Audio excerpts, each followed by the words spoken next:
15 years. Finally, we have Mr. Dylan Hedtler-Gaudet, the Director of Government Affairs at the Project on Government Oversight. Dylan leads advocacy efforts and policy reforms to a wide range of good governance. I thank each of our witnesses for being here today, and I look forward to your testimony. Pursuant to Committee Rule 9G, the witnesses will please stand and raise their right hand. Do you solemnly swear or affirm that the testimony you are about to give is the truth, the whole truth, and nothing but the truth, so help you God? I do. Let the record show that the witnesses answered in the affirmative. Thank you. You may take a seat. We appreciate you being here today and look forward to your testimony. Let me remind the witnesses that we have read your written statement and it will appear in full in the hearing record. Please limit your oral statement to 5 minutes.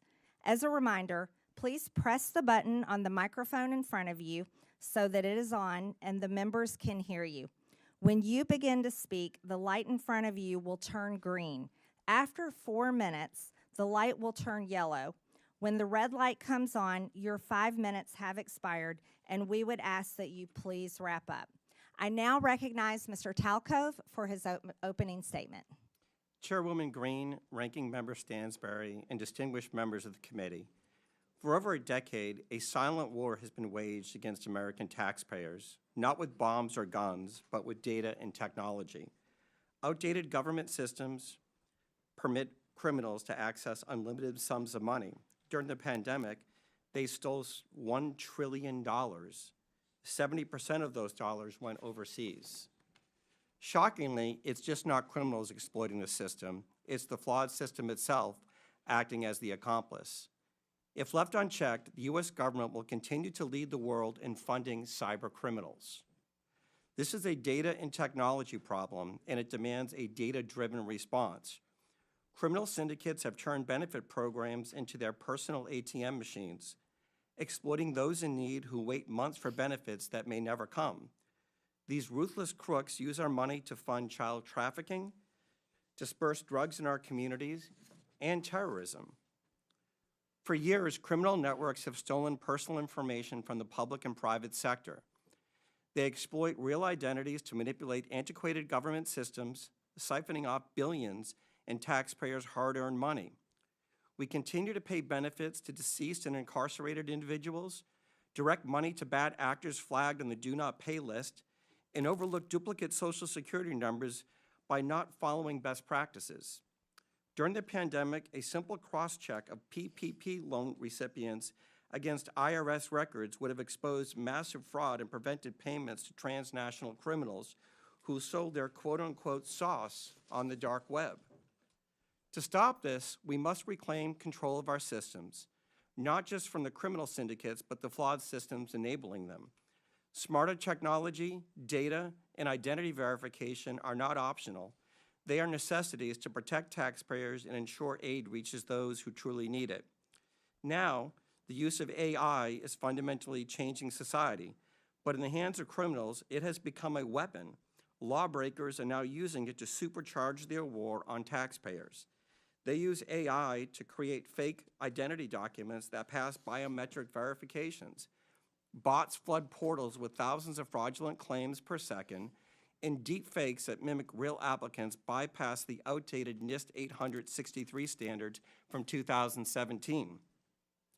Honest and deserving people seeking access to government benefits suffer through endless application forms that are nearly impossible to navigate. But criminals from Russia, China, and Romania gain access with ease. The private sector has fraud rates below 3%. Meanwhile, the public sector operates at a 20% fraud rate. The solution is clear. It's already used every day to protect consumers. You seamlessly interact with your bank through an app that verifies your identity in milliseconds. There's no excuse for the government to lag if we do the following. Number one, implement identity verification on the front end. Criminals should never receive a dime. Eliminate self-certification. No more honor system for billion-dollar programs, and continuous auditing. Keep verifying because criminals never stop adapting. Pay and chase does not work. Of the $250 billion stolen in pandemic unemployment fraud, less than $5 billion has been recovered.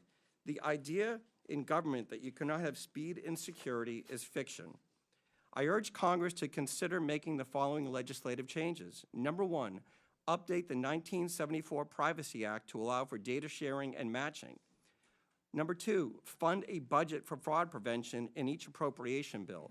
The USDA spends 1/20 of 1% on fraud prevention. Mandate that individuals caught stealing from entitlement programs pay hefty fines and are removed from the program permanently. And finally, eliminate broad-based categorical eligibility. This committee has a choice: continue losing this war against criminal cartels and nation states, or fight back and save $1 trillion annually. Fraud prevention is not benefit prevention. It's the key to ensuring that every dollar reaches those who truly need it. Hardworking Americans rely on these programs not just to survive, but to build better lives for their families. When criminals exploit the system, they just don't steal money, they steal opportunities. Stopping fraud isn't about denying benefits, it's about protecting them. This crime has two victims. The first are the taxpayers, and the second are those seeking benefits. The fraudsters, cartels, and criminal syndicates are watching this hearing, I'm sure of it. It's time to show them that America will not fund its own destruction. Thank you, and I look forward to your questions. Thank you, Mr. Talcove. I now recognize Ms. Royal for her opening statement. Good morning, Chairwoman Green, Ranking Member Stansbury, and committee members. My name is Dawn Royal. I'm a certified welfare fraud investigator, two-term past president, and a current director of the United Council on Welfare Fraud. The United Council on Welfare Fraud is a national professional organization dedicated to protecting the integrity in our nation's public assistance programs. We are the only national organization singularly focused on the detection, prevention, and prosecution of welfare fraud. For too long, agency bureaucrats have pitted citizens' access to welfare programs against the integrity of those programs. Access versus integrity should never be an either-or dichotomy. We can all agree that access to public assistance is crucial. America's citizens should not be hungry or deprived of medical care because of their inability to pay. However, making sure vulnerable citizens have access to these welfare programs should not mean that we simply turn a blind eye to integrity. We do not pursue the prevention, detection, and prosecution of if we do not pursue the prevention, detection, and prosecution of fraud, taxpayers become the victims as the welfare programs become slush funds for anyone wanting to supplement their income with SNAP benefits, absolve themselves from the financial responsibility of medical bills, and using Medicaid to further taxpayer exploitation by taking advantage of cash assistance, energy assistance, child care, and other social welfare programs. One example of a welfare fraud is a case that I investigated that was criminally prosecuted last year. The applicant mother failed to disclose her children's father as well as his employment and income on multiple applications she submitted for Medicaid, SNAP, and low-income energy assistance. The co-defendant father worked a steady job, earning a six-figure salary, and provided an enviable lifestyle for his family, including vacations, luxury vehicles, snowmobiles, motorhomes, lavish gifts, including one from the wife to the husband, which was a $1,200 bottle of bourbon. Evidence we presented at trial included a candidate registration forms filed by the defendant father when he ran for town council and later mayor of the town where he declared he lived at the same address provided by his wife on her public assistance programs. This was a case of greed, but it emphasizes how easy it was for these criminals to make false statements on applications in order to receive benefits from multiple programs that they were never eligible for. I could spend the rest of my day providing countless examples of how taxpayer-funded programs are exploited, and the message would be the same. Investigators continue to be hamstrung by antiquated regulations, conflicting directives from federal agencies, and the lack of access to technology. Sadly, investigators have also found themselves at odds with the career bureaucrats who recite watered-down facts about fraud in order to promote their political agendas. Specifically, we can look to the career bureaucrats who have historically claimed that the fraud rate in SNAP is less than 1%. The disregard for the value of integrity is evidenced by the less than 1/20th of 1% of the SNAP budget spent on the prevention, detection, and prosecution of fraud. As part of Medicaid unwinding debacle, the bureaucrats specifically directed states that they, and I quote, cannot recover or recoup the cost of services from a beneficiary, even if they have been found after an administrative hearing or criminal proceeding to have committed Medicaid beneficiary fraud or abuse, end quote. Sadly, it is already apparent that career bureaucrats are not being totally transparent as they attempt to protect spending and broken programs. We fail to understand how mitigating the rampant fraud in Medicaid, SNAP, and other welfare programs stands up or strengthens the welfare programs. Fact is, the opposite is true. Ignoring fraud and gaslighting fraud statistics erodes the very foundations of the programs that are essential to their future viability. There are things this committee can do to help the investigators fighting the war on fraud. Number one, eliminate self-attestation in the application process for all programs. Number two, funding for technology that includes identity verification tools that will help prevent fraud. The current pay and chase model is not sustainable. Number three, immediately implement the National Accuracy Clearinghouse, the NAC, that will provide data to states to prevent duplicate participation in all of the social welfare programs. And four, allocate direct funding with mandates restricting the use of the funding to the prevention, detection, and prosecution of fraud.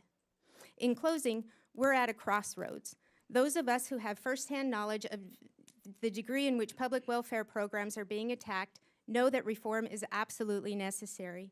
Reform to the recipient application process, the billing process in Medicaid, and how SNAP benefits are processed, and how providers and retailers are authorized. We thank you for the opportunity for UCOF to participate in this hearing. We feel that the investigators who are on the front lines fighting the daily battle against the war on fraud need to be at the table and participating in the development of action plans that will make a difference in protecting the programs and defending the taxpayers.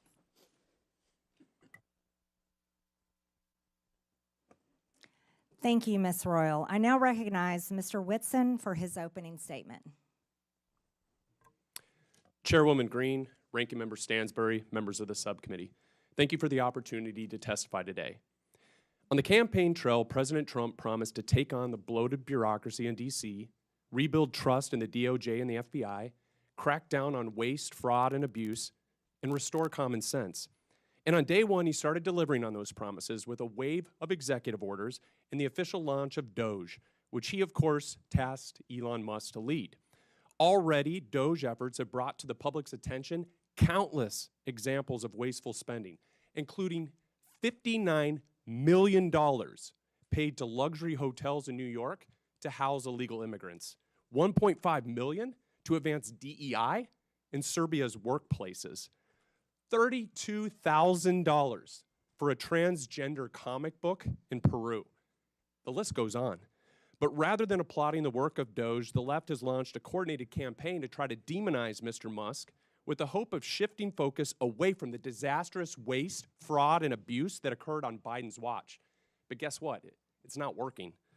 Because no matter what political party people hail from, the vast majority of Americans agree that $10 million worth of food funneled to Al-Qaeda was probably not the best use of taxpayer money. But there's another source, a key source of wasteful spending that DOGE and the subcommittee should set their sights on next, and that's Medicaid waste and fraud. While initially meant as a program for the truly needy, Medicaid has bloated into a massive welfare program for millions of able-bodied adults lured into the trap of government dependency. And as Medicaid has grown, so too has mismanagement. Today, more than $1 in $5 spent on Medicaid is improper.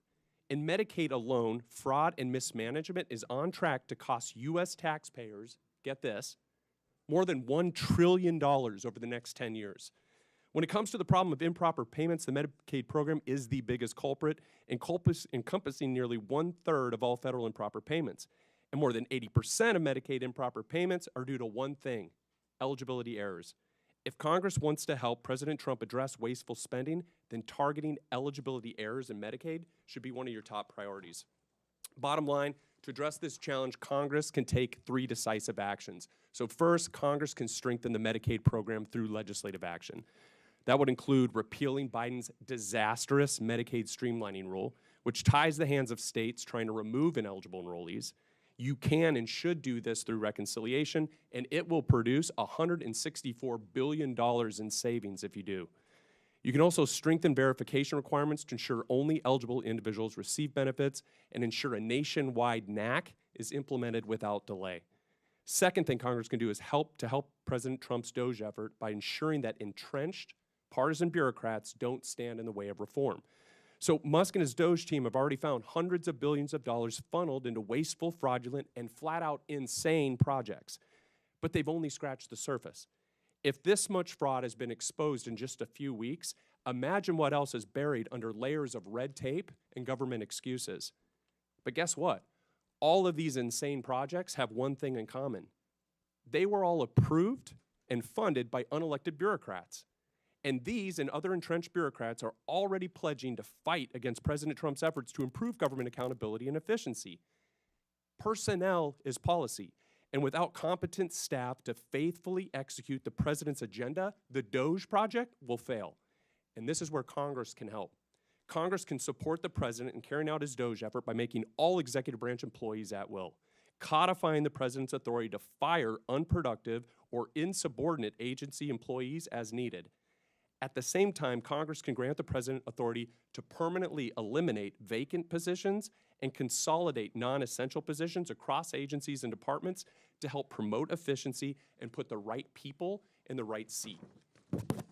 The third thing, Congress can make President Trump's DOGE cost-cutting and deregulatory reforms permanent by passing the REINS Act. And so there's only one big problem with the DOGE effort. Most of its work can be undone by a future president with the stroke of a pen. To make President Trump's DOGE reforms permanent, Congress must act. And the best way to do this is to pass the REINS Act.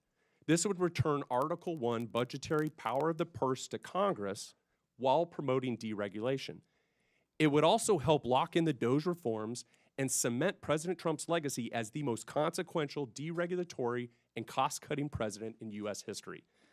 The American people are watching. It's time for Congress to act. Thank you, and I look forward to your questions. Thank you, Mr. Whitson. I now recognize Mr. Hedtler-Gaudet for his opening statement. Thank you, Chairwoman Green, Ranking Member Stansbury, and members of the subcommittee. My name is Dylan Hedtler-Gaudet, and I am the Director of Government Affairs at the Project on Government Oversight, or POGO. I appreciate the opportunity to be with you here today to talk about the critical issue of bringing more accountability and transparency to federal spending, including rooting out waste, fraud, and abuse. Since our founding in 1981, POGO has been focused on promoting more accountability and rooting out wasteful spending and promoting efficiency, especially at the Department of Defense. We have a long and well-established track record on these issues, and we take a back when it comes to promoting a better and more effective government, which necessarily includes a federal government that is a good and responsible steward of taxpayer dollars. Let's take a moment to pause here to talk a little bit about terms that we're going to hear a lot today and the difference between them. Waste is different from fraud. Fraud is different from abuse, and abuse is different from both. When we talk about improper payments, they are a subset of those other 3 categories. But that doesn't tell us the whole picture either.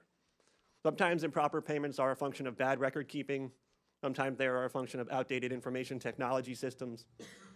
Sometimes they come about through human error, and sometimes they come about through negligence. There are a variety of reasons why improper payments happen. It just simply is not the case that improper payments are only a function of bad people doing bad things with bad intent. That doesn't mean we shouldn't focus on trying to mitigate improper payments, and that certainly doesn't mean that the American people should not be concerned with how their tax dollars are used.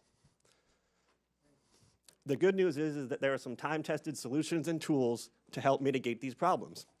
For example, when we think about the independence of inspectors general, we're talking about a resource that is extraordinarily valuable to the American people. In fiscal year 2023 alone, inspectors general identified over $93 billion worth of potential savings to taxpayers. Whistleblowers are also an incredible resource to the American taxpayer. Through the IRS's whistleblower program alone, billions of dollars have been recouped from tax cheats since the inception of that program in 2007. Whistleblowers have also played an instrumental role in helping the Department of Justice pursue False Claims Act cases that have resulted in billions of dollars in reclaims settlement costs. It seems to me that if an administration were serious about wanting to root out waste, fraud, and abuse, they would support and resource whistleblowers and inspectors general. They would not demonize them, and they would certainly not fire them en masse in an unlawful midnight purge. There are other reforms we can think about too, reforms that are more technical, but just as important. Key statutes such as the Federal Funding Accountability and Transparency Act, the Data Act, and critical platforms like usaspending.gov were really important improvements and innovations when they came about, but they are in need of overhaul and reform. Currently, the status quo is that we have an extraordinarily hard time tracking federal dollars from end to end. This is due in large part to a broken chain of data collection, of reporting information, and the ability to monitor and track in real time what is happening with federal dollars. This informational black hole is where a lot of impropriety happens. It's where waste, fraud, and abuse live. And yes, this is where improper payments often happen. But more importantly, we also don't have a good, clear, and consistent way of understanding what is happening with tax dollars at the end point. What is the impact that we're having? What is the return on investment that we're having?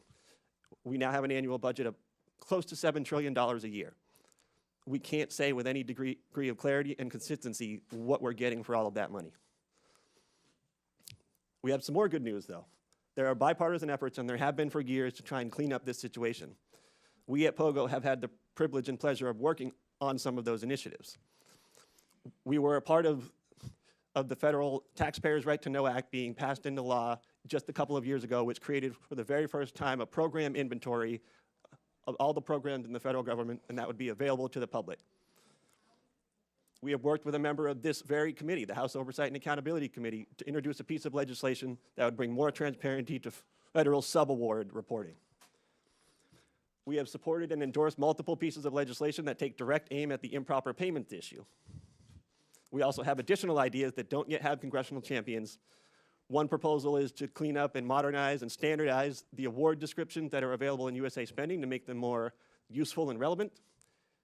We have another proposal to harmonize the amount of data and information we collect between contract spending and non-contract spending. We stand ready, willing, and able to work with anybody who wants to work with us on these common sense solutions. Lastly, I want to put in a quick word for Congress. Yeah. And specifically, I want to The gentleman's time has expired. Apologies. Yes. I can't see the flashing light. That's okay. Thank you, Mr. Hedtler-Gaudet. We appreciate your testimony. I now recognize myself for 5 minutes of questions. I'd like to thank our witnesses today for your testimonies and the suggestions that you have brought before this committee. I'd also like to thank Chairman Comer for this opportunity to chair the Historic Oversight Subcommittee on DOGE. Americans are shocked to learn that $2.7 trillion of their hard-earned tax dollars have been stolen or wasted in improper payments since 2003. You see, in the private sector, companies can't continue to run if they keep employees that allow waste and abuse with their resources. But that has continued for decades here in the federal government. Mr. Talcove, do private sector companies have a lower rate of improper payments than the federal government? Yes, the fraud rate that the criminals are taking advantage of in the public sector is around 20%. In the private sector, it's around 3%, and it's really because the tools that are used in the private sector aren't used in the public sector. Front-end identity verification, self-certification, and then finally making sure that individuals are who they say they are. If we start using these tools, you will see the fraud rate go down dramatically, because for the most part, this fraud isn't taking place by real individuals. It's individuals whose identities have been stolen on the dark web. They use that information pretending to be somebody else, and because of the antiquated systems, processes, and technologies in place in government programs, they're able to steal at scale. Right. So, Mr. Talcove, we would say that private companies that pretty much have to exist on a 20% profit rate, they're not allowed. They can't continue to be successful if they were to allow their customers' data to be stolen like that and used by criminals. However, the federal government, who can continue printing checks and continue in operation, never fixes its problems because it can't be forced to go out of business. Would you agree with that? Yes or no? Yes. One of the things I noticed during COVID was the criminals learned that government was the mark because it never runs out of money. And they focus on it at scale, and then the likelihood of getting caught is virtually zero. I think it's outrageous for Americans to know that their identity can be stolen and then used for child trafficking, drug trafficking, and terrorism, like you stated in your opening statement. Ms. Royal, your testimony states that many programs operate under essentially an honor system in which applicants need not verify their identity, income, residency, or other key eligibility factors. You call this a trust everyone instead of a trust by verify approach. Does this mean the federal government in some states are giving out billions of dollars to individuals without verifying who they are or whether they meet program eligibility requirements? Yes, ma'am, that's correct. That's outrageous. Do states have enough incentive to prevent fraud and to recover improper payments?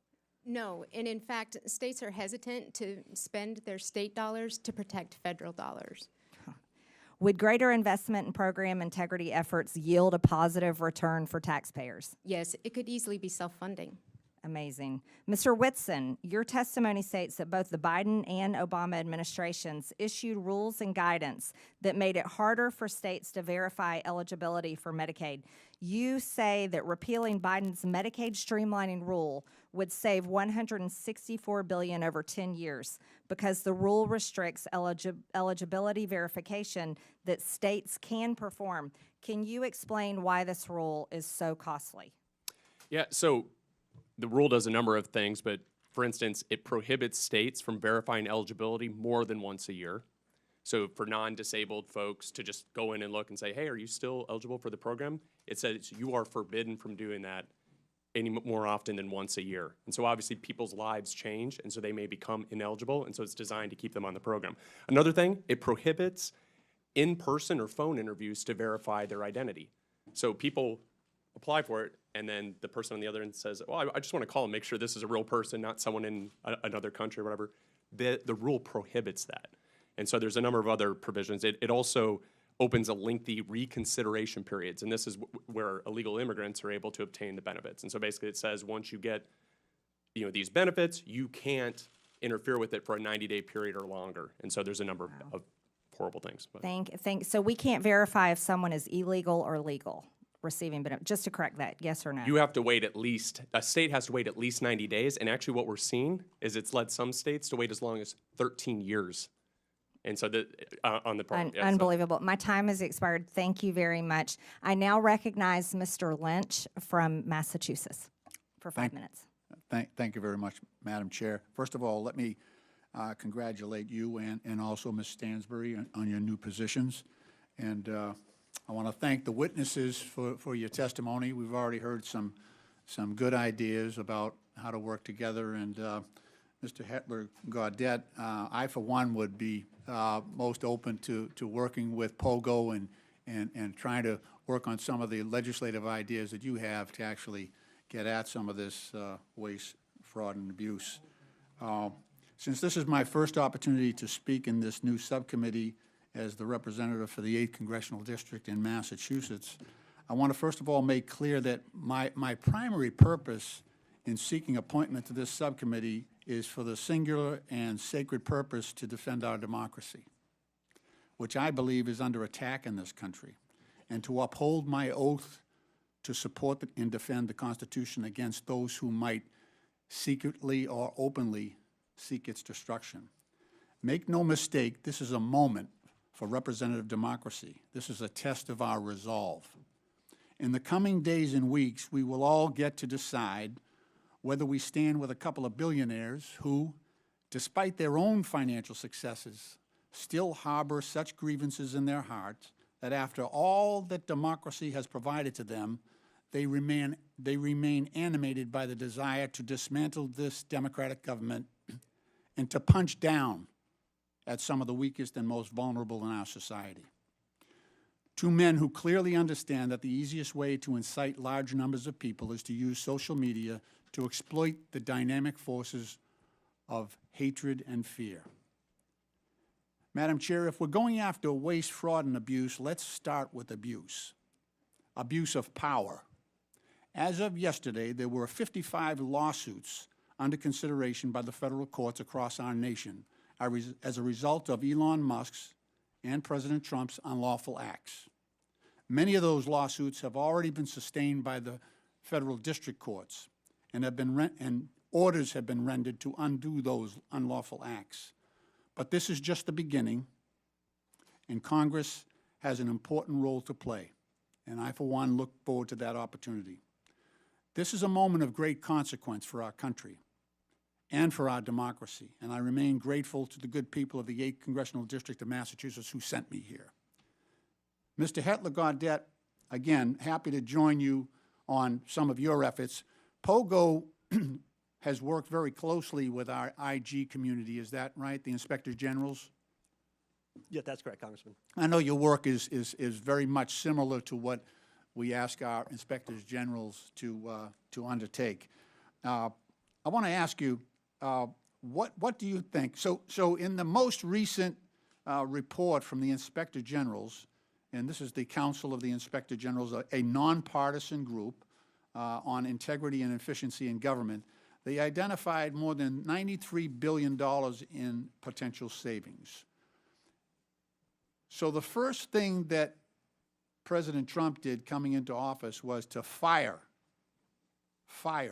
17 agency inspectors general. What can you tell us from POGO's standpoint? What does that do to our ability to identify and root out waste, fraud, and abuse? Thank you, Congressman. I would say, to put it simply, it completely undermines our ability to root out waste, fraud, and abuse. Inspector General exists for essentially one purpose, and they were originally created in the immediate aftermath of Watergate, and I think you all probably do not need me to give you a history lesson at all on what happened in the Watergate era.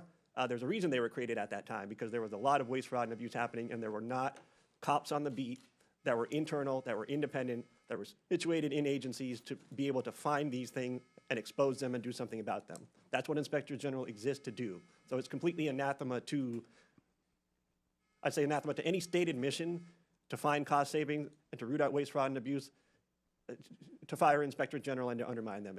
It makes no sense. Those two things do not add up. Thank you very much. The firings that occurred on the when President Trump came to office included the Special Inspector General for Afghan Reconstruction, Mr. Sopko.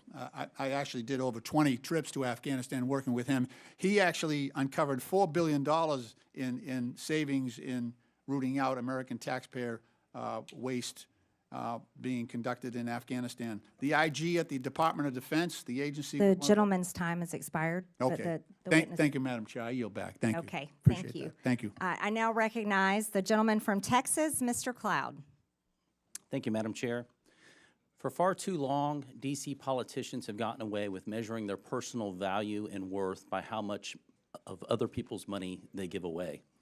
And for far too long, they self-righteously have opined that this spending was for altruistic purposes given out of care and compassion. For far too long, they've been more concerned with looking like they cared than having enough care and concern to actually do the due diligence to ensure that the tax dollars were being used wisely and effectively.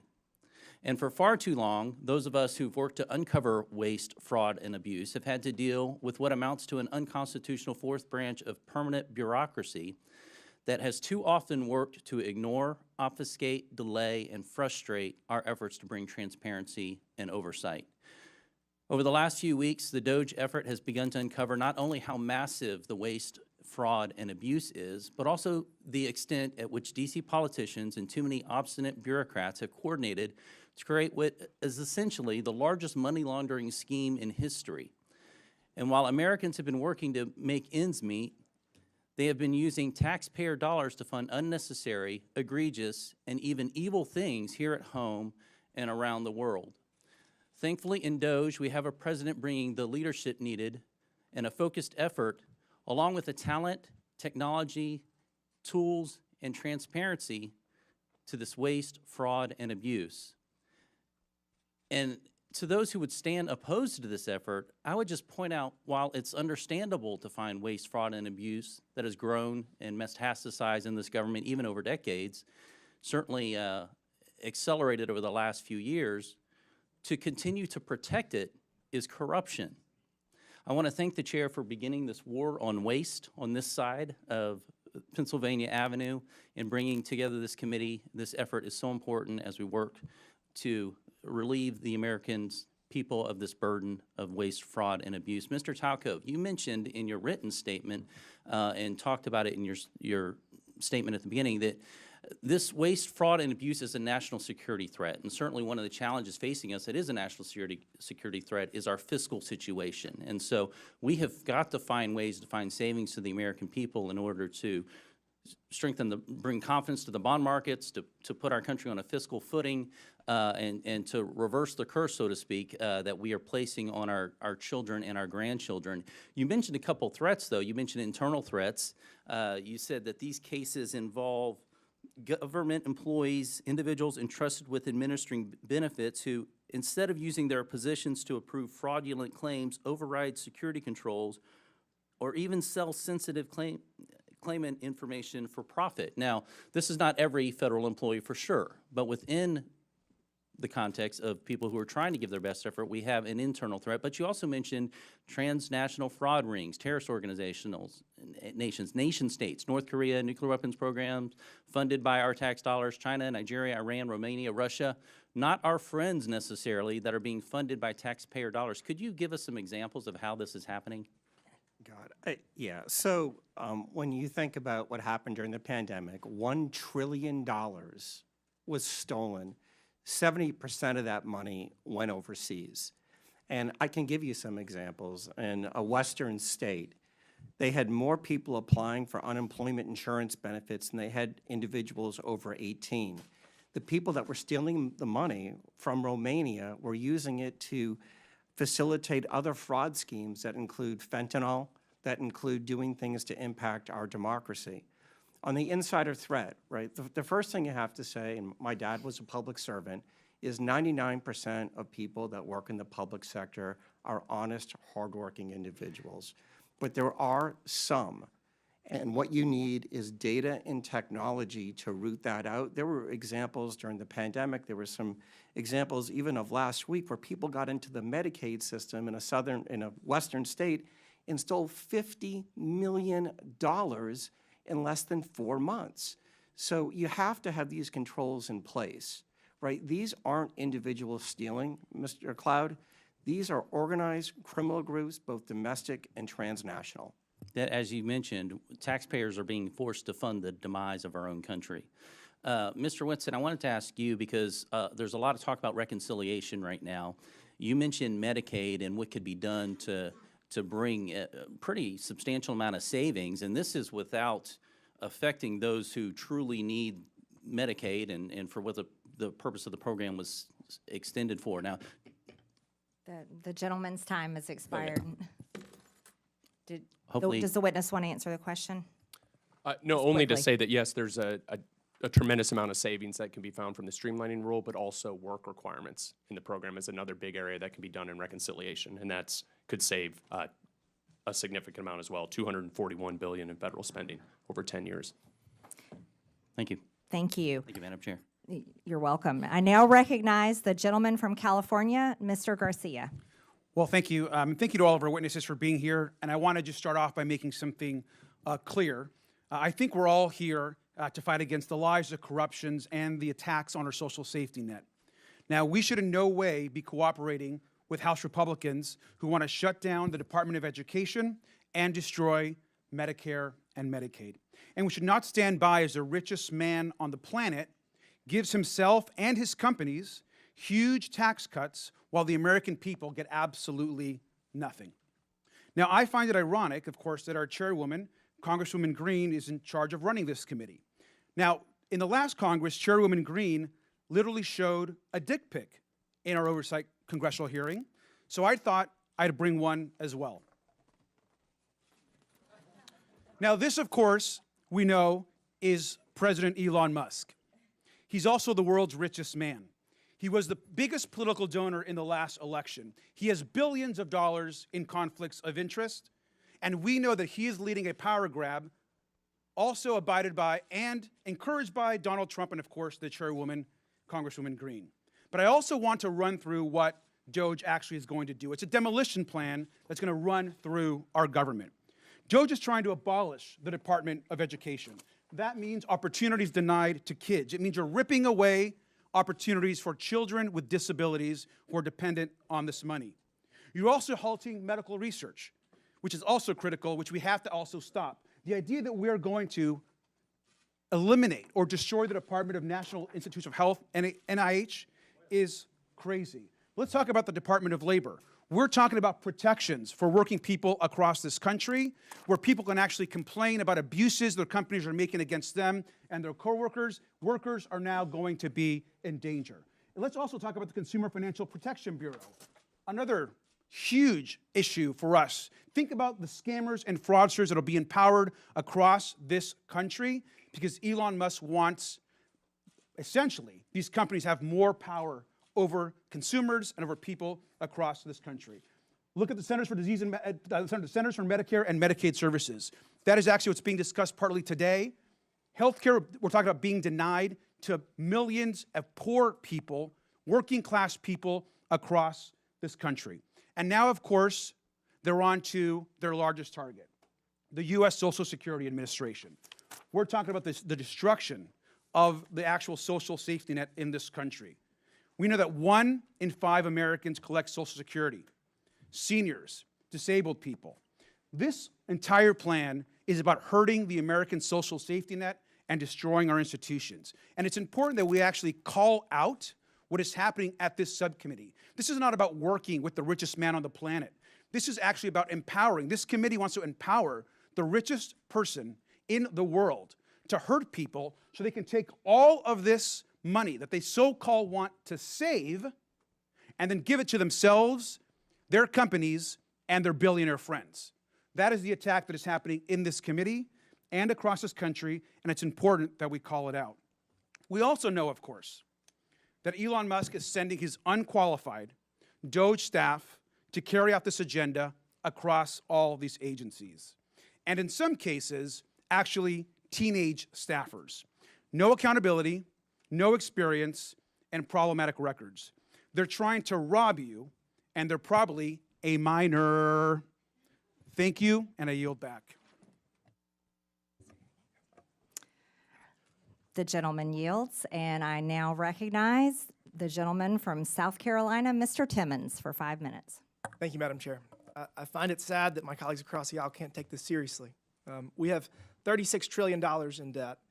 We run an annual almost $2 trillion deficit. When I got elected 6 years ago, we had $21 trillion in debt.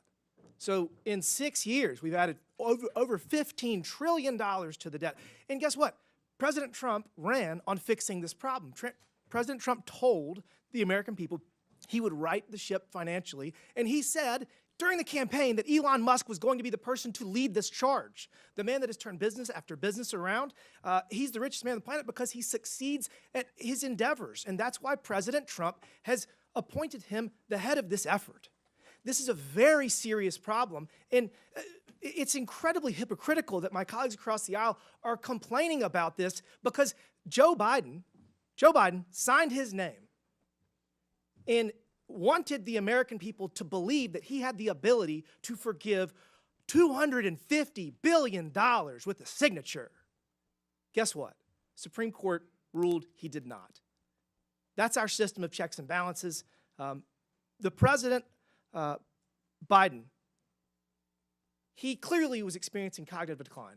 He didn't even have the ability to be charged with a crime as determined by his own Department of Justice. But he signs his name and he thinks it gives $250 billion away, redistributes taxpayer dollars. It's just crazy that we can't come together to address the greatest national security threat facing this country, our debt. Now to the task at hand, Medicaid fraud. Mr. Talcove, if we implement enhanced identity verification and enhanced income verification, what will happen? How much money will we save? You'll save hundreds of billions of dollars. Identity verification, elimination of self-certification, and monitoring beneficiaries will prevent these transnational criminal groups from accessing those systems at scale so legitimate people who need the benefits can get them in a timely fashion. So we're going to get actual benefits to people, to American citizens that are in need faster, because if you do it electronically through web-based, like they did in Missouri, where the pilot program saved almost 20% of Medicaid dollars. So all we have to do is adopt what has already been proven in Missouri, and we'll save 20%. To the people out there listening, we spend almost $900 billion every year on Medicaid. And if 20% of that is saved, that's almost $200 billion. We got a $1.8 trillion annual deficit. We just knocked off $200 billion. Let's keep this train going. The fact that the Democrats are filing lawsuit after lawsuit to impede the efforts of President Trump to right our fiscal ship is unforgivable. It's unforgivable. Mr. Talcove, you talked about pandemic fraud. I have a bill that would cause the IRS to share data with the Small Business Administration and the FBI and the Department of Justice that would show that you were ineligible for PPP loans and you got them. So I think that would save probably $100 billion. Do you think that we should go back and take money away from people that fraudulently got COVID money? Yeah. During the pandemic, the PPP program was a virtual buffet for fraudsters, and it was because of that 1974 Privacy Act, where data sharing and matching is virtually impossible. Congress needs to change that. But we can do it retroactively. We can do it retroactively. We can find the people that stole this money, hold them accountable, probably get some of the money back. So I already have that bill filed. That bill, I think, would probably get $100 billion. So now we got enhanced identity verification, enhanced income verification that has been proven in Missouri. It does work. So I'm working on that bill. We're going to drop it soon. That's $200 billion. There's a competition in Congress. I think we should have a competition on this committee. I got $300 billion in savings proposed.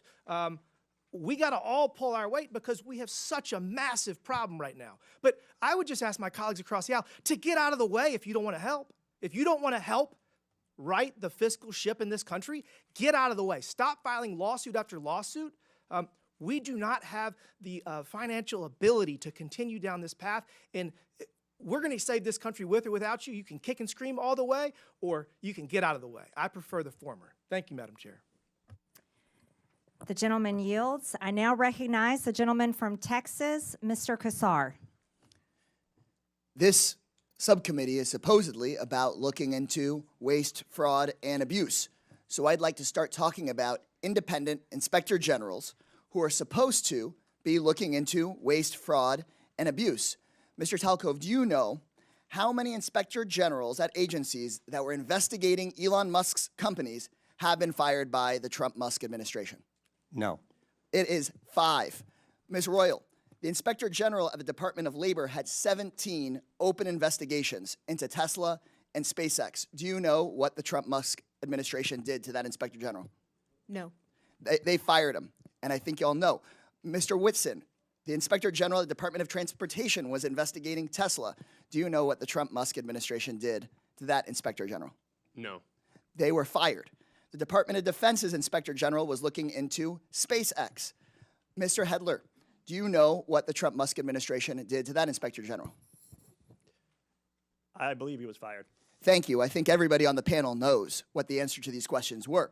The U.S. Department of Agriculture Inspector General was investigating Musk's Neuralink. Mr. Talcove, now I'll ask you again under oath, do you know what Mr. Trump did to that inspector general that was looking into one of Musk's companies? No. He was fired. The inspector general at the EPA was repeatedly taking on Tesla. Mr. Hedtler, since it seems that you're answering the questions that everyone knows the answer to, do you know what the Trump-Musk administration did to that inspector general? I believe he was also fired. Also fired.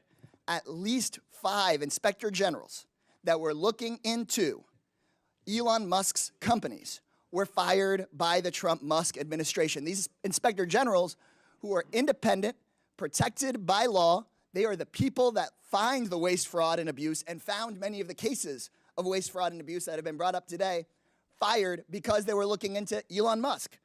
At the NLRB, the National Labor Relations Board, which is supposed to protect workers from getting their unions busted by folks like Elon Musk, made functionally broken by the so-called Department of Government Efficiency that really is the Department of Government Efficiency for Elon Musk, not for you. They are trying to shut down the Department of Education, the Department of Labor. You know what Elon Musk doesn't seem to be looking into? His own contracts. Again, I'll ask you, Mr. Talcove, do you know how much money a day Mr. Musk will receive from the federal government for his contracts? No. The answer is $8 million a day. Just last year, Elon Musk was promised $3 billion from close to 100 contracts with the federal government. Ms. Royal, do you know how much the average person in this country who survives on Social Security, one of our seniors who's worked their entire life, about how much they have to survive on a day? I do not. $65 a day. We're not looking into Elon Musk's $8 million a day. This subcommittee, chaired by Marjorie Taylor Greene and the House Republicans, is looking into your grandmother's $65 a day. Let me be clear. I think we would all support taxpayer savings, look into money we might needlessly send to billionaires and big corporations, find taxpayer savings, and send it back to your hardworking family. But instead, what House Republicans and the Trump-Musk administration want to do is they want to look into your kids' lunch money, your kids' teacher's salary, into your grandparents' Social Security. They want to take that money and give it out in billionaire tax cuts, and they're talking about that in committee tomorrow, in Budget Committee tomorrow. They just released their plan. So let me be clear. When Republicans talk about government efficiency in this Congress, they're not looking into billionaires who don't pay their taxes. They're not looking into billionaires who get rich off of government contracts. They're not looking into Elon Musk firing watchdogs who are supposed to keep him accountable. They're looking at cutting your public schools. They're going straight for your Social Security. They're coming straight for cancer research. They're coming straight for the Department of Education. They're not looking at big tech. They're not looking at big pharma because those people fund their campaigns.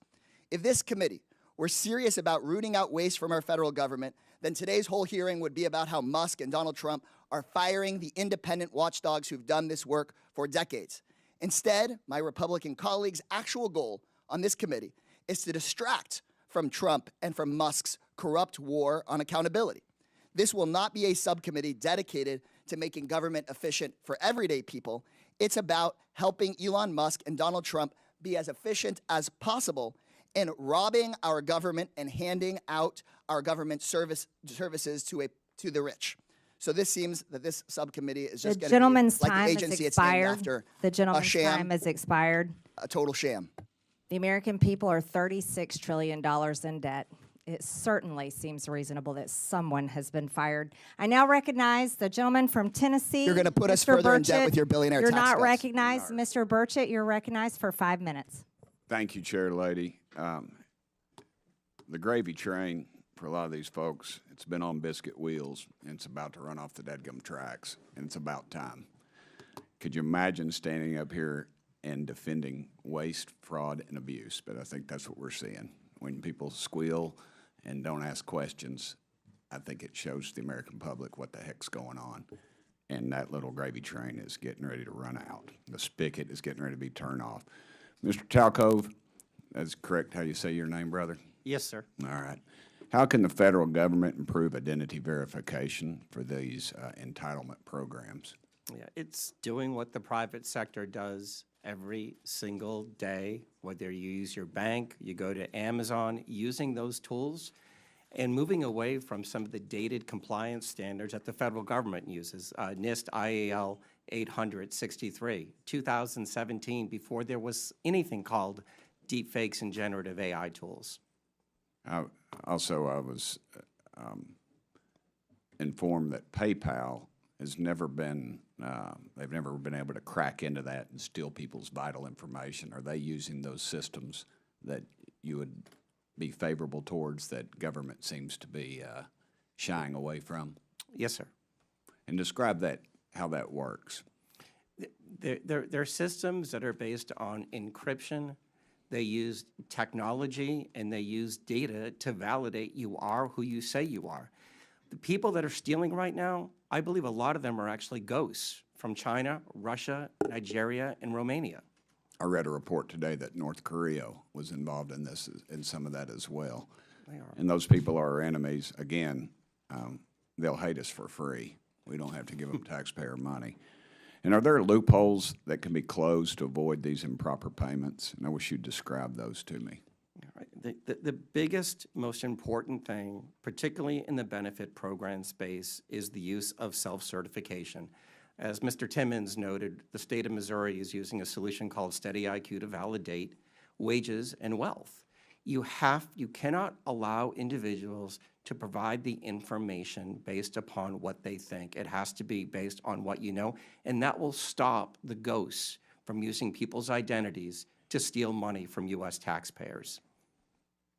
How much money do you calculate is wasted due to waste, fraud, and abuse in the entitlement programs each year? Yeah, my number right now between federal, state, and local government is you can save $1 trillion a year by simply putting in front-end identity verification, eliminating self-certification, and monitoring the back end of the programs that are providing the benefits. Those three things.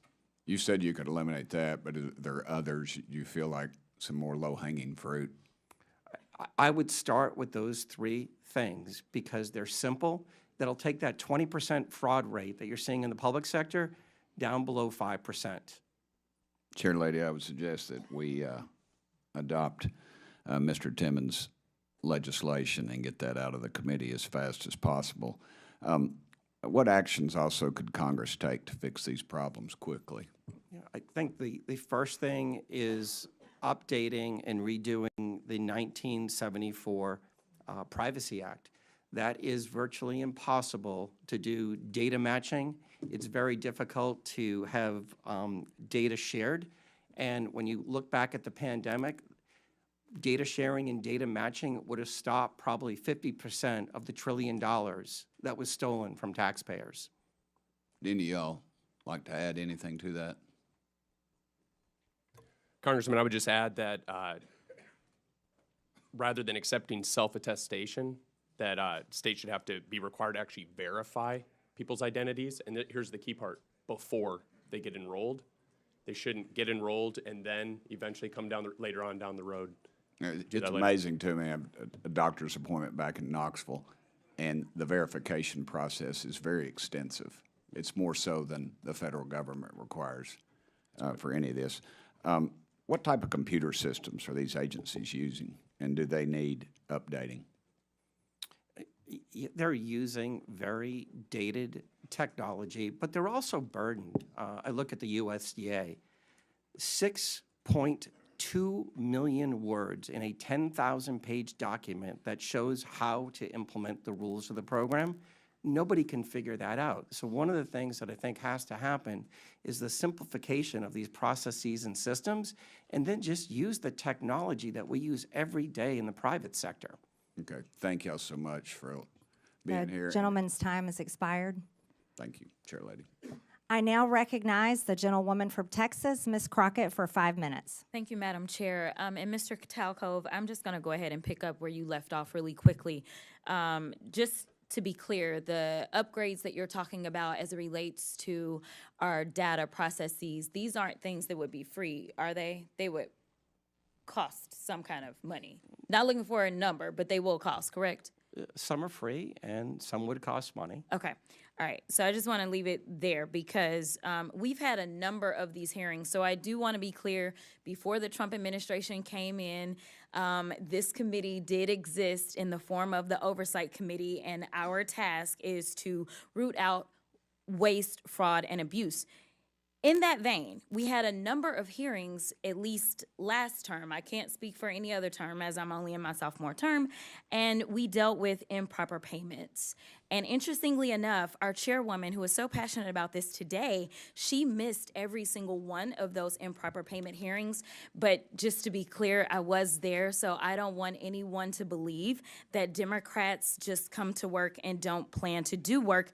In fact, I'm trying to figure out exactly what it is that the Republicans believe our job is, because right now they have relinquished their constitutional duties over to an unelected bureaucrat, someone who no one went out to vote for. And absolutely, he is occupying the Oval Office, as we saw yesterday. And that is a first for me, to see someone occupying the Oval Office who's never actually been elected to the Oval Office and actually answering more questions than the person that allegedly got elected. But for whatever reason, this is the first time we're having a DOGE subcommittee hearing, and that guy's not here. Instead, we have y'all. So I do want to thank you for coming. But I will say this. It's also interesting to me that in the first few days of DOGE existing, we know that they are trying to get rid of the Department of Education, USAID, Consumer Financial Protection Bureau. They're laying off FAA workers. They are going after the FDA, the CDC, the HHS, the FBI agents, and they're talking about getting rid of FEMA. And they brought y'all in. And I am going to say that I actually was shocked that there was only one person that seemed like he was an overt Trumper as you laid out your opening remarks, because I anticipated that at least one of y'all would say, yes, what Elon is doing is exactly what we would prescribe. But instead, I will applaud you because you actually were focused. You talked about what the American people are looking for us to do. We've actually consistently on this side of the aisle promoted this idea of making investments into technology so that we can do things such as, say, look at the Department of Defense. The Department of Defense that takes up approximately, 50% of our discretionary income or our discretionary spending. Approximately 50% goes to Department of Defense. Department of Defense has not been able to pass an audit in the last 6 audits, and we're not talking about pennies. I understand that we want everything to be perfect, and if we could get all waste, fraud, and abuse out, that would be fantastic. But let me talk about the big numbers. The big numbers are on that side. When we look at, say, our entire workforce, our federal workforce, as we're trying to somehow fire all of them, they don't even make up a total of 5%. It's even less than that when we look at our budget. But let's talk about defense. That just happens to be the same side of the ledger that Mr. Musk gets the vast majority of his money from. In fact, at the same time that they were unlawfully, and we will stay in court, because on this side, we believe in law and order. We believe in, a number of us are actually lawyers, but nevertheless, we understand the Constitution. We believe in that as well. And so there's things such as, impoundment, right? Because as Mr. Whitson said, he said, we need to return the power of the purse to Congress. It never left. According to the Constitution, that's where it's at. Now, I know that people are confused right now because for whatever reason, we had a guy that went in, and you talk about people invading our data. Listen, people said that they were upset about TikTok, but I'm upset about the guy that runs Twitter, who for sure is doing nefarious things, because I don't understand, if you are trying to conduct audits and figure out where the waste, fraud, and abuse is, I don't know why you would go to some tech guy. In fact, it was only techies that were sitting there at inauguration. We didn't have auditors. I would welcome auditors to come in and do forensic audits. In fact, he sat there in the Oval Office yesterday and he admitted that he was lying, and he was using his propaganda machine to do it when he said that we sent millions of dollars to Gaza for condoms. That was a lie. So let me tell you something. The we gentlelady's time has expired. And it is time for the us gentlelady's to do our time job has expired. and rein in this rogue actor known The as gentlelady's Elon time Musk. has expired. I now recognize the gentleman from Missouri, Mr. Burleson. Thank you, Madam Chair. I just want to speak frankly at first to the American people. We're nearing $37 trillion in national debt. What does that mean? That means that each and every U.S. taxpayer owes over $323,000. Okay? What does that mean? That means when the EPIC, which is the Economic Policy Innovation Center, says we have 18 trillion left. That's it. 18 trillion left to take out, and we're spending $2 trillion in debt every year. Folks, we're at the precipice of a debt, we're like a debt cycle. We are literally at a point in which the dollar will be worth nothing. What does that mean? And we know Social Security goes bankrupt in 8 years, right? Medicare goes bankrupt in 10 years. And then 15 years from now, the dollar is completely devalued and worth nothing. So what does that mean? That means your pension, the money in your bank, your savings is nothing. It's worthless. So what are we doing? We're trying to save this country. We're trying to save your pensions. We're trying to save your bank accounts. We're trying to save this country for the next generation, and it would be nice if we had help. But instead, we have people that are fighting us on this. And I think that I would hate to be in the Democratic Party right now because you're in a really bad bind. You're having to defend all of this crazy spending, all of this crazy waste. So how do you do it? You do ad hominem attacks. You attack the messenger. Oh, Elon Musk, right? He's rich. He must be evil, right? That's the attacks. Really, you can't do any better than that, right? Let's talk on the policy. Help us. We're trying to save this country. This is what, and Elon Musk, who's making no money doing this, is trying to save this country. Why? Because he has invested in the United States of America more than anybody, right? So I think that we should embrace it. In fact, not a single company, governor of any state would ever turn down Elon Musk and his team of DOGE from coming in and providing free services to right the course and financially in any state or organization. It's ridiculous that we would demonize someone that loves this country so much. Mr. Whitman, the formation of agencies via the executive action is not new, right? The formation of DOGE is not new. Can you, are you familiar with any other previous presidencies where they've formed organizations like DOGE via executive action? Yeah, so actually the agency that DOGE is occupying is one that was created in a previous administration, so it is something that happens routinely.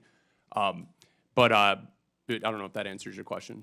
Yeah, there's been the Office of Budget Management was created, Environmental Protection Agency was created, the U.S. Digital Service, which is now DOGE, was created all by executive order, right? And actually one other I'd add is USAID was originally created through an executive order by President Kennedy and then later formalized. And then, Madam Chair, I have a video I would like to end with that just, let's review, if we could cue that, to remind, and I want to remind my Democratic friends, at a point in which you once had the majority of the American people on your side, this is what your party believed in.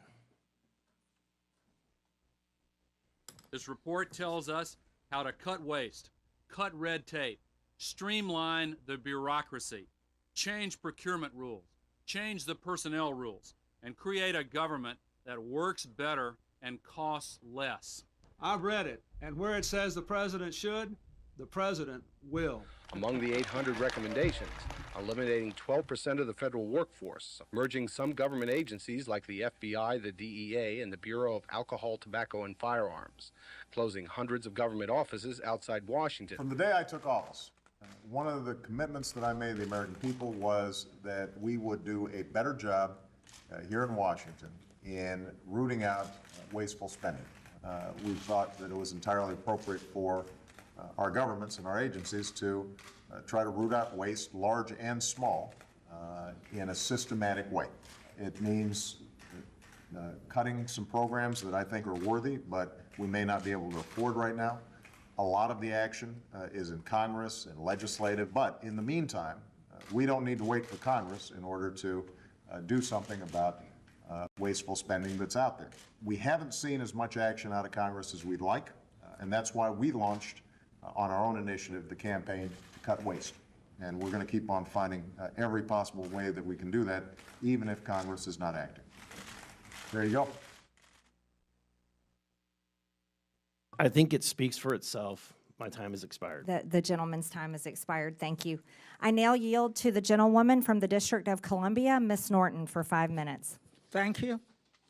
Our Republican colleagues and the Trump administration continue to demonize our friends and neighbors who work for the federal government and swear an oath to protect the Constitution and serve the public. Thousands of civilian federal employees have given their lives in the line of duty for their country. The administration seems intent on dismantling much of the federal government in violation of the Constitution, statutes, and regulations. And our Republican colleagues are letting them do it. They want to gut the nonpartisan civil service and to convert a significant portion of the remaining civil service into political appointees. Depriving the federal government of employees' expertise and experience will harm the services that the government provides to all Americans. Mr. Hedtler-Gaudet, the administration is attempting to cause a mass exodus from our federal workforce. Will this increase or decrease waste, fraud, and abuse? Thank you, Delegate Norton. I think it's pretty clear that chaos is not the friend of efficiency. If you undermine the very functionality of the government, you're not going to make it more efficient. You're going to make it worse, and it's going to cost even more money to recoup or to fix things that go wrong in the interim. So again, I mentioned earlier that if you care about waste, fraud, and abuse, firing Inspector General doesn't add up. I think if you care about government being more efficient, I think intentionally creating chaos is the opposite of that. Well, Mr. Hedtler-Gaudet, do federal employees operate without oversight or rules and regulations? No, absolutely not. They are governed by plenty of rules and regulations, and when there are independent inspector general at the agency they're supposed to be at, they also have a cop on the beat making sure that they do so. I want to highlight some stories demonstrating exactly the kinds of federal workers the administration is trying to force out. How about Chris Mark at the Department of Labor, whose pioneering work on mine safety has reduced minor safety deaths from roof collapses to almost zero today? Or Jared Koopman at the Internal Revenue Service, who pioneered new methods for tracking criminal cybersecurity currency transactions that led to the rescue of 23 children from rape and assault, as well as the seizure of hundreds of millions of child abuse videos and 370 pedophile arrests. This work also prevented funding from going to terrorist groups. Or Ronald E. Walters, who manages the 155 national cemeteries around the country and tends to the resting places of almost 4 million veterans. These are just a few of the federal workers who serve Americans every day. The workers are wildland firefighters, border guards, doctors, nurses, food inspectors, air traffic controllers, and law enforcement that do their civic duty, often despite the fact that they could make such more in the private sector. Thank you, and I yield back. The gentlelady yields. I now yield to the gentleman from Georgia, Mr. Jack. Well, thank you very much. Thank you very much, Madam Chair, and I want to also thank you for convening this hearing. I think it's incredibly important, and I want to thank our witnesses for appearing before us today. Like another member of this committee, I too was once an employee of the Executive Office of the President. I worked in President Trump's White House from the very first to very last day of his first term, and I saw firsthand how entrenched and resistant the federal bureaucracy was to his agenda. So it's no surprise that today a few of my Democrat colleagues have continued that trend by using their time to bash Elon Musk instead of discussing ways to work together to advance a bipartisan cornerstone of President Trump's agenda, the mission to eliminate, finally eliminate, waste, fraud, and abuse. And I just took a rudimentary count of the Dems' testimony, or rather comments today, and I've got 27 mentions of Elon Musk and 3 mentions of waste. And I don't know if that's, in fact, the right count. Encourage anybody to fact check me, but I think it illuminates and illustrates one of the problems that we're facing, which is a lack of bipartisan effort to address these critical things that, waste, fraud, and abuse is something that should be bipartisan. The chair noted that in her opening remarks. Now, Madam Chair, you know how much I enjoy studying public opinion. So with your approval, I'd like to enter into the record the CBS News poll from this past weekend, conducted February 5th to 7th, 2025. And I'd also like to illuminate 2 findings. First, 70% of Americans, Democrats and Republicans included, believe President Trump is already doing the job that he was elected to, which is interesting because I have an article here from CNN from September 2024 that notes Trump says Elon Musk has agreed to lead proposed government efficiency commission as ex-president unveils new economic plans. So he is doing exactly what he said he would do by empowering his administration to root out waste, fraud, and abuse, and that's exactly what we're trying to do here today. I'd also like to note one interesting statistic from that. 62% of Americans want Democrats in Congress to work with us to advance the priorities that President Trump was elected to govern on. So I think those are 2 stats that I hope everyone pays attention to. But to ask questions of our witnesses, I'd first like to start with Mr. Talcove. You know, one of the things that I found very interesting from your opening testimony is you talked, and I think you engaged with Mr. Burchett on the 1974 Privacy Act. And I had some interesting folks visit my office yesterday who noted that 1/3 of all prior authorizations are still done manually by phone, fax, or direct post mail. First off, would love your comments on that, and I'd also like for you to expound upon some of the solutions that we can deliver to this Congress in modernizing that 1974 Privacy Act. Yeah, these aren't people problems. These are technology problems. You can't process the number of individuals that are accessing our systems person by person. It just takes too much time. So by updating the 1974 Privacy Act and allowing for digital matching, you would have very quickly realized that a large portion of the PPP loan funds were going to the wrong person. You would have been quickly able to match, and I think the number was 20% were on the do not pay list. You can't expect people to do what a machine, and especially AI, can do today. Fair enough. Thank you very much for that. And if I can also ask Mr. Whitson, I think we share a common interest, which is to move departments and agencies outside of Washington, D.C. It's something that I campaigned on, something that I helped President Trump effectuate in his first administration.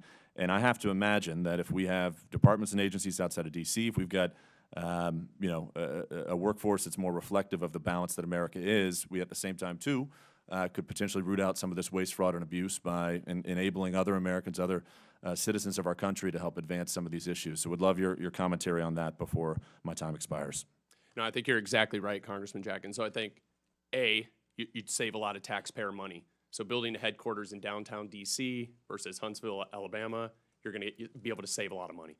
Number 2 is you're actually going to make life better for the employees as well. So that's a point that's also missed a lot, but commuting into D.C. versus being able to go somewhere else where it's a better cost of living and things like that might be better for the folks. And then lastly, these areas where you set up a headquarters are going to be populated by people that live in the area to fill the rank and file of staff positions. And so if you plant these federal agency headquarters in the heart of any area that's overwhelmingly one party or the other, then you're going to naturally get that sway versus something that's more representative of the people as a whole. Well, thank you very much, our witnesses. Mindful of my time, I want to finish before my time expires. I yield back to our chairwoman, Marjorie Taylor Greene. Thank you. And Chairwoman, I would like to ask for unanimous consent to enter something into the record. So what is it? It is a report from the Congressional Research Service, nonpartisan CRS, that lays out the rules and the law for firing inspectors general, which of course look into waste, fraud, and abuse. And Without that objection. Rule, thank you. And that rule requires for the law to be followed, for Congress to be notified with 30 days and a reason for firing inspectors general to give Congress a chance to overrule that, and that's the law. So thank you for entering that into the record. Madam Chair. Without objection, the materials Mr. Jack cited are also submitted for the record. I now recognize. Yes. Apologies. While we're on it, I'd also like to ask for unanimous consent to submit for the record 2 items. One is a statement from the AFL-CIO, Department of People who work for a living with views on working people to make the government work. And the second is a statement from the Center for Responsibility and Ethics in Washington on ways to combat waste, fraud, and abuse in the federal government. Without objection, so ordered. I now recognize the gentlelady from New Mexico and Ranking Member Ms. Stansbury for 5 minutes. All right. Well, thank you, Madam Chairwoman, and thank you once again to all of our witnesses for being here to testify. Thank you to my colleagues. We are going to have so much fun in this committee, this Congress. I actually appreciate the video that was shown just a few moments ago because when I worked at the Office of Management and Budget, I actually worked on the waste EO that was referenced that President Obama signed. But there is one fundamental difference between the presidents and vice presidents that were shown on that video and what's happening today, and that is that they followed the law. So my colleagues across the aisle who are asking us to get out of the way and stop trying to block things in the courts, let me tell you, we do not work for an unelected billionaire like apparently this guy does. We work for the American people. And so if an unelected, unvetted individual private citizen is hacking our government systems, breaking the law, firing federal employees, dismantling statutorily created agencies, withholding funds, we are going to fight you in the courts.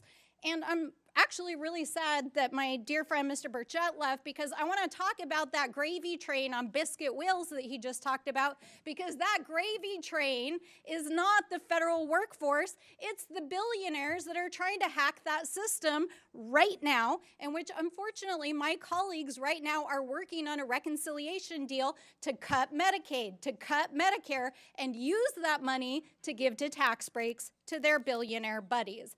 That is the gravy train that is actually going on here. But because this is the Oversight Committee, let's do a little bit of oversight.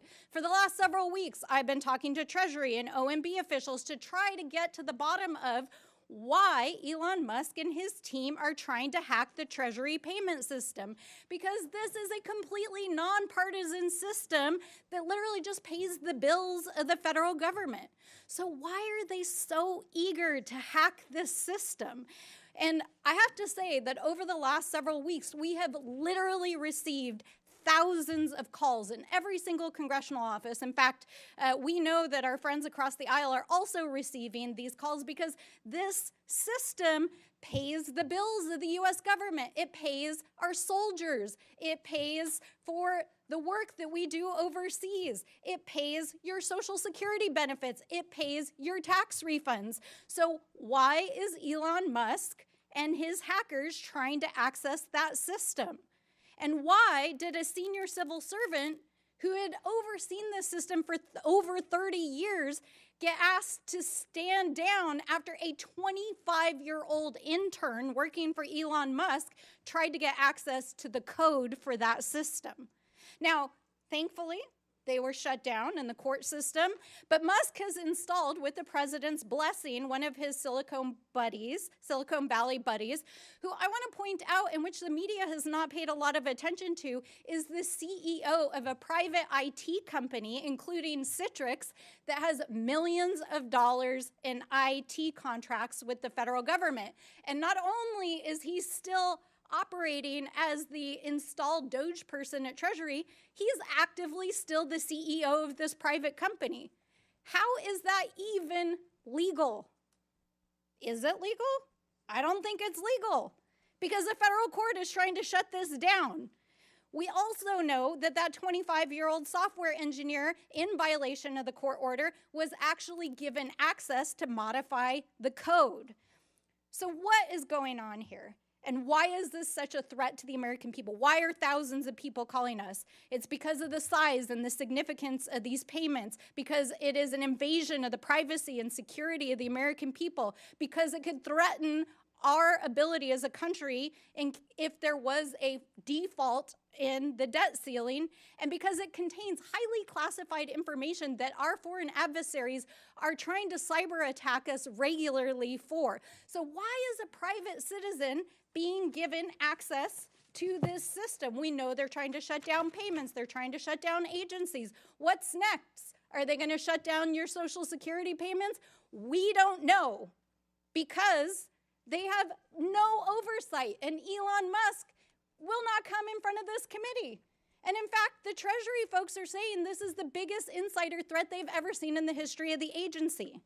So we are sounding the alarm, and no matter how many executive orders that Donald Trump signs or how many tweets that the VP sends, you cannot rewrite the Constitution, and we are going to hold you to account. I yield back. The gentlelady yields, and I now recognize, oh, yes. I have 3 documents I want to submit for the record. The What are first document is the Constitution, Article 2. I would like to submit that for the record. That clearly spells out the president's authority. I would also like to submit for the record 5 U.S. Code 3161, the employment compensation of employees, which clearly spells out his authority to create DOGE. And then I want to submit for the record the executive order that Trump issued on January 20th of 2025, establishing DOGE officially. Without objection, so ordered. I now recognize the gentleman from Texas, Mr. Gill, for 5 minutes. Thank you, Madam Chair, and thank you for hosting this committee. If we've learned anything so far, it's that Republicans want to cut waste, fraud, and abuse from our federal government and save taxpayer dollars, and Democrats want to grandstand and play politics.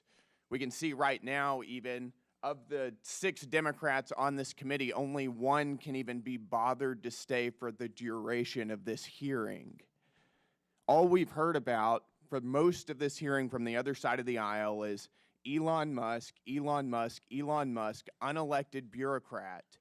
And I'd like to ask if Democrats really care about unelected bureaucrats making decisions over our lives, where were they whenever their god, Anthony Fauci, was forcing vaccine and mask mandates on the American people for 4 years during the, during the COVID crisis?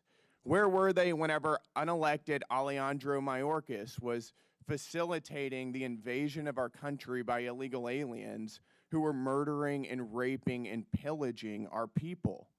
Where were they whenever the Secretary of Education, unelected Cardona, targeted states and schools and people who were disagreed with his view of the radical left's transgender ideology? Where were they whenever Gary Gensler, former chairman of the SEC, also unelected, was lawlessly thwarting the development of financial markets, particularly in the crypto space, by lawlessly pursuing regulation via enforcement? They were nowhere to be seen because they don't care, because all of those things benefited their side of the aisle at the expense of ours.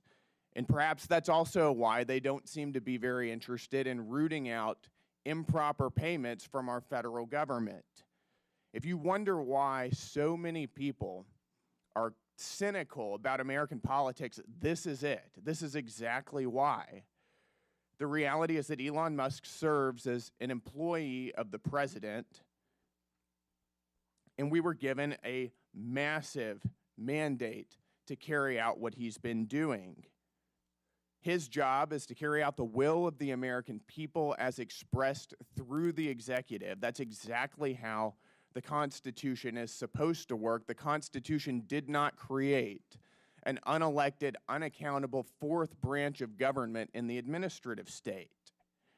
The American people know this. My colleague Brian Jack discussed some of the opinion polls recently.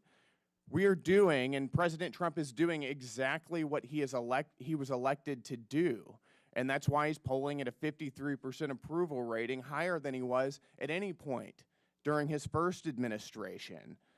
Even Elon Musk and his DOGE efforts now are polling at a 49% approval rating, which, just to point out, is 16 points higher than President Biden was polling at whenever he finished his term in office.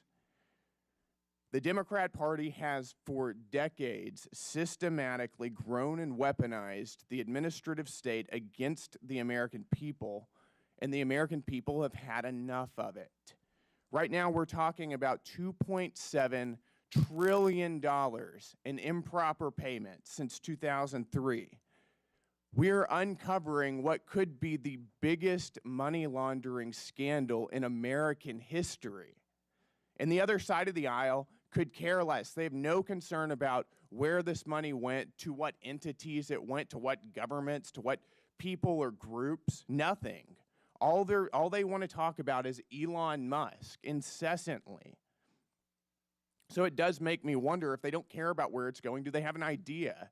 Because what we've uncovered so far is that so much of the waste, fraud, and abuse of our federal government is actually funding their side of the aisle. It's funding media outlets that are running cover for Democrats routinely. The NPR, PBS, the BBC, Politico. It's going to fund left-wing NGOs that are facilitating the invasion of our country. It's going to fund left-wing transgender activism and sex changes all over the globe. This is money that's being used, taken from the American people and used against their interests. If you care about rooting out waste, fraud, and abuse, we should be serious about this. I'm very excited to be on this committee. I'm excited to expose what's being going on. Thank you, Madam Chair, and with that, I yield. The gentleman yields. In closing, I want to thank our witnesses again for their testimonies today. I now yield to the ranking member for closing remarks. Thank you, Madam Chairwoman. Well, I never thought so many conspiracy theories and wild accusations could be wound into one 5-minute speech, but I appreciate my friends across the aisle. First of all, let's talk about this massive mandate that supposedly brought Donald Trump into office. Donald Trump did not run on putting an unelected billionaire in charge of dismantling the federal government. He ran on lowering prices for Americans. And I think it's interesting that while we're sitting here this morning, the top of the New York Times is reporting that inflation has risen unexpectedly as food and energy prices have soared. What's going on, guys? I thought you were going to tackle inflation and food and energy prices. Isn't that what the executive orders were supposed to do? Oh, wait. Or is dismantling diversity, equity, and inclusion in our federal agencies and putting an ideological agenda and trying to fire the federal workforce your actual agenda? Have you been too busy trying to actually address the fiscal health of this country? Because the numbers are telling us that you have. So let's be real about what's going on here.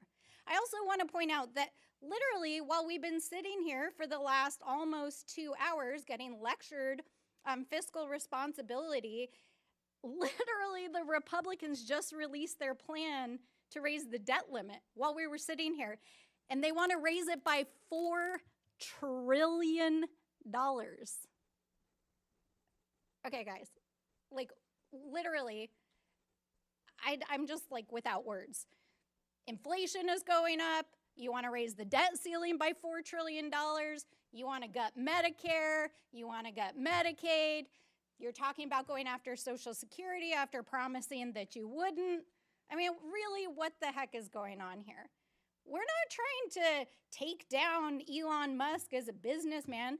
This dude is literally breaking the law inside of the federal government. And for a party that is supposed to be the party of law and order, in quotes, I really do not see you holding him accountable and doing your most basic constitutional responsibility in the separation of powers.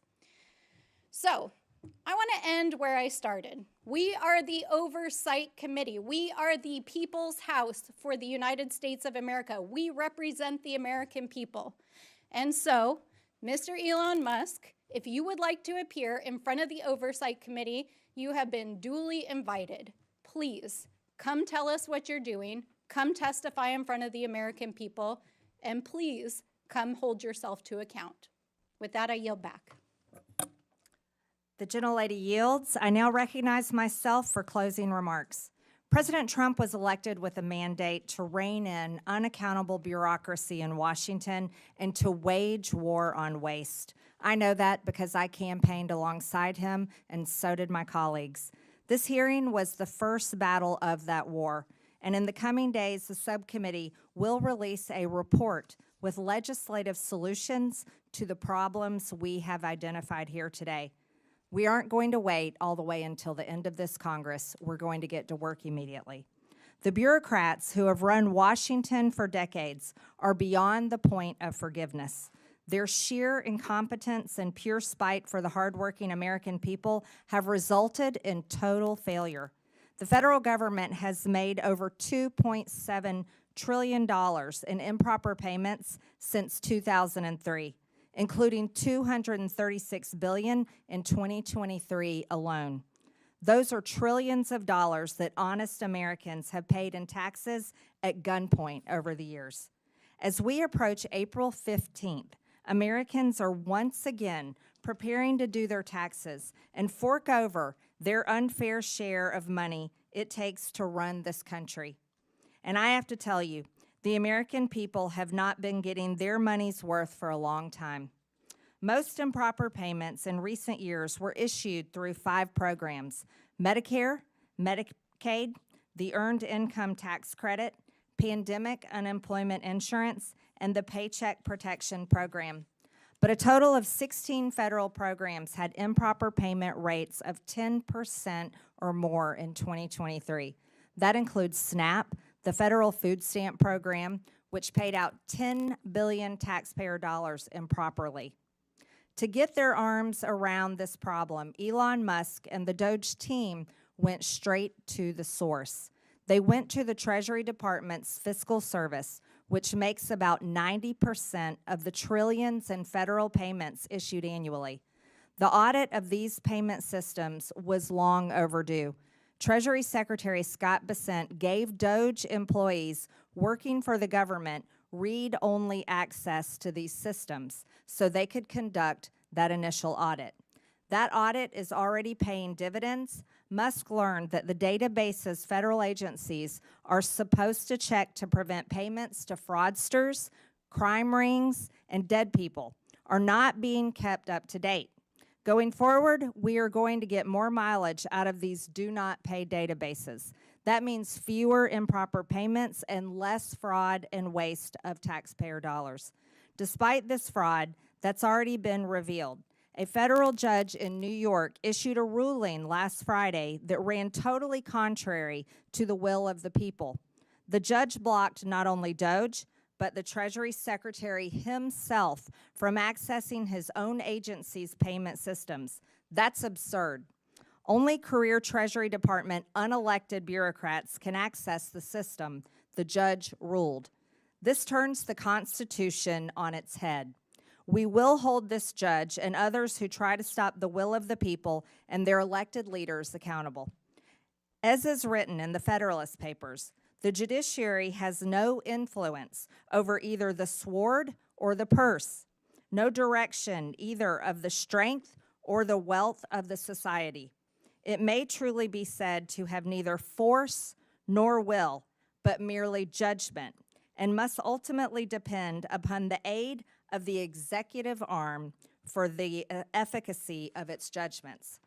But the whole D.C. swamp is freaking out that the unelected officials from DOGE were allowed access to these systems. That makes no sense. Federal judges were not elected. The Treasury bureaucrats were not elected. And they have failed to fix the problem that is enabling American taxpayers to be robbed. So why not bring in skilled outside experts like private companies and private citizens who are successful in the real world to do everyday work that we need to get done here, like audits? Of course, federal payment systems are only one link in the improper payment chain. We need to look at other links in the chain. We need better front-end identify verification to screen out fraudsters, and we need to close eligibility loopholes. That means not letting applicants self-attest to their own eligibility. And it means ending categorical eligibility, which lets someone who fraudulently qualifies for one federal benefit automatically get other federal benefits. Finally, we need to better coordinate fraud prevention efforts between federal governments and the states. These are all issues that we will be taking a hard look at in this committee and coming up with solutions to, including legislation and referrals to committees of jurisdiction that will deliver for the American people. With that and without objection, all members have 5 legislative days within which to submit materials and additional written questions for the witnesses, which will be forwarded to the witnesses. If there is no further business, without objection, the subcommittee stands adjourned.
The written is all